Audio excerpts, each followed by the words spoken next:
ఆదిలాబాద్ జిల్లా వార్తల విషయానికి వస్తే రేపు జరగబోయే మొదటి విడత స్థానిక సంస్థల ఎన్నికలకు ఉమ్మడి ఆదిలాబాద్ జిల్లా వ్యాప్తంగా అధికారులు అన్ని ఏర్పాట్లు పూర్తి చేశారు.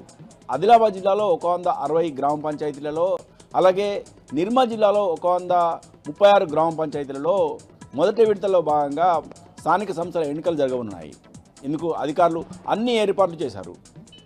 మండలాల వారీగా ఏర్పాటు చేసిన ఎన్నికల సామాగ్రి డిస్ట్రిబ్యూషన్ కేంద్రాల ద్వారా ఎన్నికలు జరిగే పోలింగ్ కేంద్రాలకు ఎన్నికల సామాగ్రిని అలాగే సిబ్బందిని తరలించేందుకు జిల్లా అధికార యంత్రాంగం ప్రత్యేక ఏర్పాటు చేసింది. ఇచ్చోడ మండల కేంద్రంలోని జెడ్పీహెచ్ఎస్ హై స్కూల్లో ఏర్పాటు చేసిన ఎన్నికల సామాగ్రి డిస్ట్రిబ్యూషన్ కేంద్రాన్ని జిల్లా కలెక్టర్ రాజర్షిషా సందర్శించారు.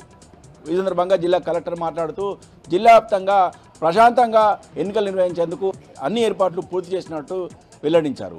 అలాగే సమస్యాత్మక ప్రాంతాలలో ప్రత్యేకంగా వెబ్ కాస్టింగ్ ఏర్పాటు చేసినట్టు, అలాగే మారుమూల గ్రామంలో కూడా ఎన్నికలు సజావుగా జరిగేందుకు అన్ని ఏర్పాట్లు కూడా పూర్తి చేసినట్టు పేర్కొన్నాడు. ప్రతి ఒక్కరు కూడా స్వేచ్ఛాయుత వాతావరణంలో తమ ఓటు హక్కును వినియోగించుకోవాలని ఈ సందర్భంగా జిల్లా కలెక్టర్ జిల్లా ప్రజలకు పిలుపునిచ్చారు. ఇక మరో వార్త విషయానికి వస్తే బోరజ్ మండలం తర్నం వద్ద అర్ధరాత్రి జరిగిన రోడ్డు ప్రమాదంలో ముగ్గురు అక్కడికక్కడే మృతి చెందగా ఒకరికి తీవ్ర గాయాలయ్యాయి. బేలా మండలంలో పని నిమిత్తం వెళ్లిన 4 యువకులు తిరిగి వస్తుండగా ఈ దుర్ఘటన జరిగింది.